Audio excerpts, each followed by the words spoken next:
जय श्री कृष्ण। आज हम सभी भाद्रपद मास के शुक्ल पक्ष की तीज, जिसका नाम हरतालिका तीज है, इसकी पावन कथा श्रवण करेंगे। तो आइए आप सभी अपना ध्यान महादेव और माता पार्वती के श्री चरणों में केंद्रित करें और इस पावन कथा का आनंद लें। श्री परम पावन भूमि कैलाश पर्वत पर विशाल वट वृक्ष के नीचे भगवान शिव पार्वती सभी गणों सहित बाघांबर पर विराजमान थे। बलवान वीरभद्र, भृंगी, श्रृंगी, नंदी आदि अपने अपने पहरों पर सदाशिव के दरबार की शोभा बढ़ा रहे थे। गंधर्वगण, किन्नर, ऋषि हर भगवान की विविधा अनुष्टुप छंदों में स्तुति गान, स्वर आलापों से वाद्यों में संलग्न थे। उसी सुअवसर पर महारानी पार्वती जी ने भगवान शिव से दोनों हाथ जोड़कर प्रश्न किया कि हे महेश्वर, मेरे बड़े सौभाग्य हैं जो मैंने आप सरी के अर्धांगी पति को वरण किया। क्या मैं जान सकती हूँ कि मैंने वह कौन सा पुण्य अर्जन किया है? आप अंतर्यामी हैं, मुझ दासी को वर्णन करने की कृपा करें। महारानी पार्वती जी की ऐसी प्रार्थना सुनने पर शिव जी बोले, वरानने, तुमने अति उत्तम पुण्य का संग्रह किया था जिससे मुझे प्राप्त किया। वह अति गुप्त व्रत है, मैं तुम पर प्रकट करता हूँ। यह व्रत भाद्रपद मास की शुक्ल पक्ष की तीज को किया जाता है, जो हरतालिका व्रत के नाम से प्रसिद्ध है। जैसे तारागणों में चंद्रमा, नवग्रहों में सूर्य, वर्णों में ब्राह्मण, नदियों में गंगा, देवों में इंद्र, पुराणों में महाभारत, वेदों में साम, इंद्रियों में मन, वैसे सब व्रतों में यह व्रत श्रेष्ठ है। जो हरतालिका तीज हस्त नक्षत्र युक्त पड़े, वह और भी महान पुण्यदायक होती है। ऐसा सुनकर पार्वती जी ने कहा, हे महेश्वर, मैंने कब और कैसे यह तीज का व्रत किया था, विस्तार के साथ श्रवण करने की इच्छा है।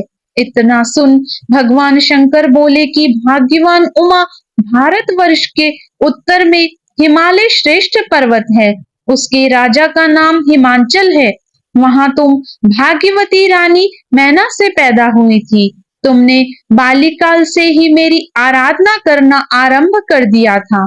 कुछ उम्र बढ़ने पर तुमने हिमालय की दुर्गम गुफाओं में जाकर सहेली सहित मुझे पाने हेतु तप आरंभ किया। तुमने ग्रीष्म ऋतु में बाहर चट्टानों पर आसन लगाकर तप किया, वर्षा ऋतु में बाहर पानी में तप किया, हिम ऋतु में बाहर खड़े होकर मेरे ध्यान में संलग्न रही। इस प्रकार 6 ऋतुओं में तपस्या करने पर भी जब मेरे दर्शन न मिले, तब तुमने उधर्वमुख होकर केवल वायु सेवन किया। फिर वृक्षों के सूखे पत्ते खाकर इस शरीर को क्षीण किया। ऐसी तपस्या में लीन देखकर महाराज हिमांचल व्याकुल हुए और तुम्हारे विवाह हेतु चिंता करने लगे। इसी सुअवसर पर देवर्षि नारद जी उपस्थित हुए। राजा ने अति हर्ष के साथ नारद जी का स्वागत, पूजन और वंदन किया और उपस्थित होने का कारण जानने के इच्छुक हुए। नारद जी ने कहा, राजन, मुझे भगवान विष्णु ने भेजा है। मैं चाहता हूँ कि आपकी सुंदर कन्या को योग्य वर प्राप्त हो, इसलिए वैकुंठ निवासी शेषशायी भगवान ने आपकी कन्या का वरण स्वीकार किया है। क्या आपको स्वीकार है? राजा हिमांचल ने कहा, महाराज, मेरा सौभाग्य है जो मेरी कन्या को विष्णु जी ने स्वीकार किया और मैं अवश्य ही उन्हें अपनी कन्या उमा का कन्यादान करूंगा। यह सुनिश्चित हो जाने पर नारद जी ने वैकुंठ पहुंचकर श्री विष्णु भगवान से पार्वती जी के विवाह का तय होना सुनाया। इधर महाराज हिमांचल ने वन में पहुंचकर पार्वती जी को भगवान विष्णु के साथ विवाह होने की बात कही। ऐसा सुनते ही तुम्हें महान दुख हुआ। उस दुख से तुम विहाल होकर अपनी सखी के पास पहुंचकर विलाप करने लगी। तुम्हारा विलाप देख सखी ने तुम्हारी इच्छा जानकर कहा, हे देवी, मैं तुम्हें ऐसी गुफा में तपस्या के लिए ले चलूंगी जहां हिमांचल महाराज तुम्हें ढूंढ भी न सकेंगे।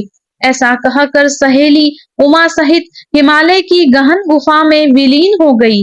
तब महाराज हिमांचल घबराकर पार्वती जी को ढूंढते हुए विलाप करने लगे कि मैंने विष्णु जी को जो वचन दिया है वह कैसे पूर्ण होगा। ऐसा कहकर वह मूर्छित हो गए।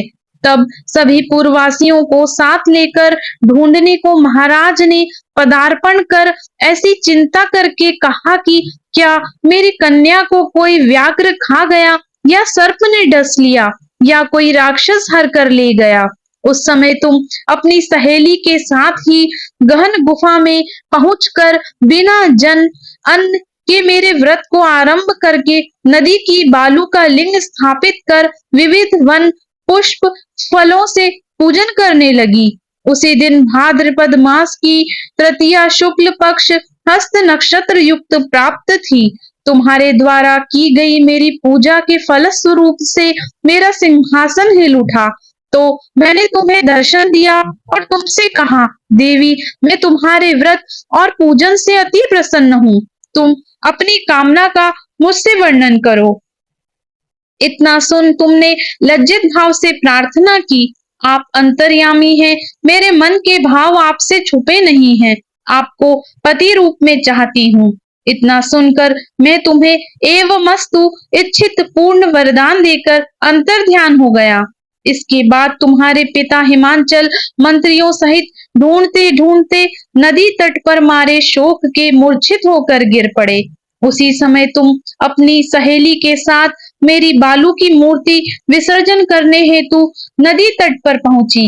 उसी समय तुम्हारे नगर निवासी मंत्रीगण सहित हिमांचल तुम्हारे दर्शन कर अति प्रसन्नता को प्राप्त हुए और लिपट लिपट कर रोने लगे और बोले, उमा, तुम इस भयंकर वन में कैसे चली आई जो अति भयानक है, जहाँ सिंह, व्याघ्र, जहरीले भयंकर सर्पों का निवास है, जहाँ मनुष्य के प्राण संकट में पड़ सकते हैं। इसलिए हे पुत्री, इस भयंकर वन को त्याग कर अपने गृह को प्रस्थान करो। पिता के ऐसा कहने पर तुमने कहा, पिताजी, मेरा विवाह अपने भगवान विष्णु के साथ स्वीकार कर लिया है, इसलिए मैं इसी वन में रहकर अपने प्राण विसर्जन करूंगी। ऐसा सुनकर महाराज हिमांचल अति दुखी हुए और बोले, प्यारी पुत्री, तुम शोक मत करो। मैं तुम्हारा विवाह कदापि भगवान विष्णु के साथ नहीं करूंगा और तुम्हारा अभिष्ट वर जो तुम्हें प्राप्त है उन्हीं सदाशिव के साथ तुम्हारा विवाह करूंगा। पुत्री, तुम मेरे पर अति प्रसन्न हो। तब तुम सहेली के साथ नगर में उपस्थित होकर अपनी माता और सहेलियों से मिली। कुछ समय बाद शुभ मुहूर्त में तुम्हारा विवाह वेद विधि के साथ महाराज हिमांचल व महारानी मेना ने मेरे साथ करके पुण्य का अर्जन किया। हे सौभाग्यशालिनी, जिस तरह सहेली द्वारा तुमको हरण कर हिमालय की गुफा में रखा और तुमने मेरा तीज का व्रत किया, इसी से इस व्रत का नाम हरतालिका पड़ा और यह व्रत सभी व्रतों का व्रतराज हुआ। इस पर माता पार्वती ने कहा, प्रभु, आपसे मेरे मिलने की सुखद कथा सुनकर मुझे प्रसन्न तो किया है, पर इस व्रत के करने का क्या विधान व फल क्या है मुझे नहीं सुनाया, इसलिए कृपा करके मुझे इसके करने की विधि व पृथक पृथक फल भी सुनाइए। इतना सुन के भगवान शिव ने कहा, प्रिय, मैं इस व्रतराज का संविधान फल सुना रहा हूँ। यह व्रत सौभाग्यवती नारी व पति चाहने वाली कन्याओं को करना चाहिए। यह व्रत भाद्रपद के शुक्ल पक्ष की द्वितीया के शाम को आरंभ कर तीज का व्रत धारण करे। यह व्रत निराहार, बिना फल आहार और निर्जल रहकर करना चाहिए। भगवान शिव पार्वती की प्रतिमा की स्थापित करके, केले, पुष्प आदि के खंबे स्थापित करके, रेशमी वस्त्र के चंदोवा तान कर, बंधनवार लगाकर शिव का बालू का लिंग स्थापित करके पूजन, वैदिक मंत्र, स्तुति, गान, वाद्य, भैरी, शंख, मृदंग, झांझर आदि से रात्रि जागरण करना चाहिए। और भगवान शिव का पूजन करने के बाद फल, फूल, पकवान, लड्डू, मेवा, मिष्ठान तरह तरह के भोग की सामग्री समर्पण कर फिर ब्राह्मण को द्रव्य, अन्न, वस्त्र, पात्र आदि का दान श्रद्धा युक्त देना चाहिए। भगवान शिव को प्रतिवस्तु को सिद्ध पंचाक्षरी मंत्र से ओम नमः शिवाय कहकर समर्पित करना चाहिए और अपनी कामना इच्छा को शिव पार्वती के समक्ष प्रेषित कर प्रार्थना करना चाहिए। प्रार्थना के बाद पुष्पों को दोनों हाथों में लेकर पुष्पांजलि समर्पित करें। फिर चतुर्थी को शिवलिंग को किसी नदी या तालाब में विसर्जन करें। फिर ब्राह्मणों को भोजन करा के दक्षिणा दें। इस प्रकार यह व्रत पूर्ण करने से नारी सौभाग्यवती होती है और धन व पुत्र पौत्रों से सुखी जीवन व्यतीत करती हैं। कन्याओं को व्रत करने से कुलीन, विद्वान, धनवान वर प्राप्त होने का सौभाग्य प्राप्त होता है। हे देवी, जो सौभाग्यवती नारी इस व्रत को नहीं धारण करती, वह बार बार वैधव्य व पुत्र शोक को प्राप्त होती है। जो नारी तृतीया के दिन व्रत रखकर चोरी से अन्न खाती है, वह शूकरी का जन्म पाती है। जो फल खाती है, वह बंदरिया की योनि प्राप्त करती है। जो जल पीती है, वह जोंक का जन्म लेती है। जो दूध पीती है, वह सर्पणी का जन्म ग्रहण करती है। जो नारी मांस खाती है, वह बाघिनी होती है। जो दही खाती है, वह बिल्ली का जन्म पाती है। जो मिठाई खाती है, वह चींटी के जन्म को धारण करती है। जो सब चीजें खाती है, मक्खी का जन्म लेती है। जो उस दिन सोती है, वह अजगरी योनि को प्राप्त करती है।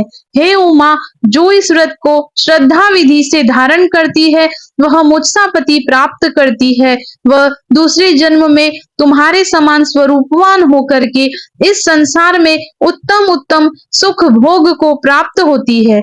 इस व्रत के करने के बाद नारियां शिवलोकवासी होती है।